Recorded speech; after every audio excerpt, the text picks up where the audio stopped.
कार्तिक मास महात्म्य कथा अध्याय 5। प्रभु मुझे सहारा है तेरा, जग के पालनहार। कार्तिक मास महात्म्य की कथा करूं विस्तार।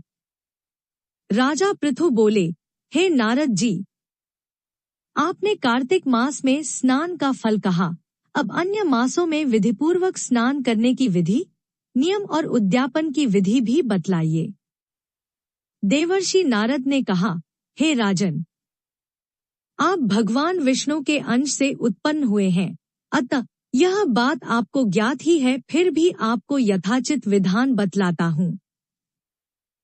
आश्विन माह में शुक्ल पक्ष की एकादशी से कार्तिक के व्रत करने चाहिए।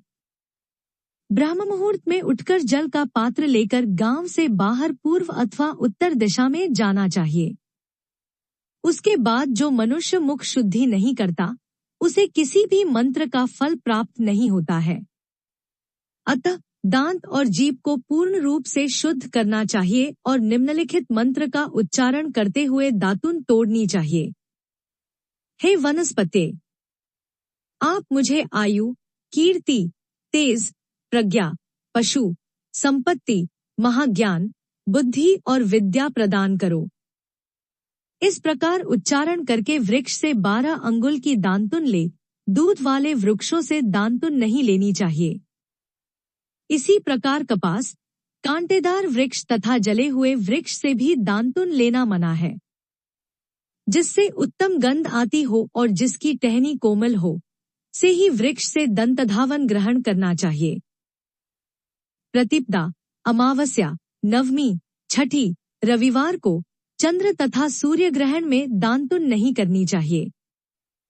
तत्पश्चात भलीभांति स्नान करके फूलमाला, चंदन और पान आदि पूजा की सामग्री लेकर प्रसन्नचित्त व भक्तिपूर्वक शिवालय में जाकर सभी देवी देवताओं की अर्घ्य, आचमनीय आदि वस्तुओं से पृथक पृथक पूजा करके प्रार्थना एवं प्रणाम करना चाहिए। फिर भक्तों के स्वर में स्वर मिलाकर श्रीहरि का कीर्तन करना चाहिए।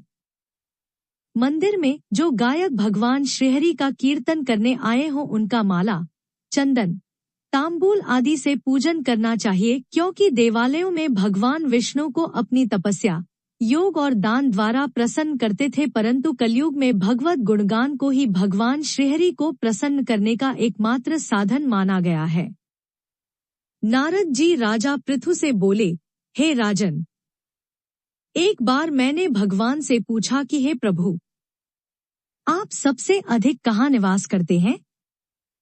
इसका उत्तर देते हुए भगवान ने कहा, हे नारद, मैं वैकुंठ या योगियों के हृदय में ही निवास नहीं करता, अपितु जहाँ मेरे भक्त मेरा कीर्तन करते हैं, मैं कहाँ अवश्य निवास करता हूँ।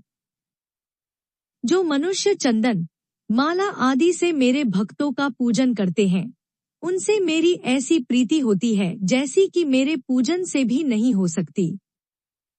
नारद जी ने फिर कहा, शिरीष, धतूरा, गिरजा, चमेली, केसर, कंदार और कटहल के फूलों व चावलों से भगवान विष्णु की पूजा नहीं करनी चाहिए। अड़हल, कंद, गिरीश, जूही, मालती और केवड़ा के पुष्पों से भगवान शंकर की पूजा नहीं करनी चाहिए। जिन देवताओं की पूजा में जो फूल निर्दिष्ट हैं, उन्हीं से उनका पूजन करना चाहिए।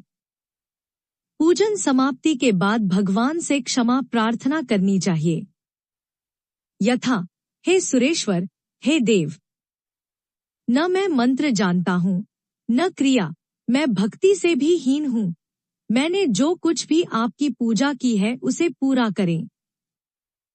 ऐसी प्रार्थना करने के पश्चात साष्टांग प्रणाम करके भगवत कीर्तन करना चाहिए। श्रीहरि की कथा सुननी चाहिए और प्रसाद ग्रहण करना चाहिए। जो मनुष्य उपरोक्त विधि के अनुसार कार्तिक व्रत का अनुष्ठान करते हैं, वह जगत के सभी सुखों को भोगते हुए अंत में मुक्ति को प्राप्त करते हैं। बोलो श्री कृष्ण की जय। ऐसी कहानियां और कथाएं सुनने के लिए हमारे चैनल को सब्सक्राइब और शेयर करें। धन्यवाद। नमस्कार।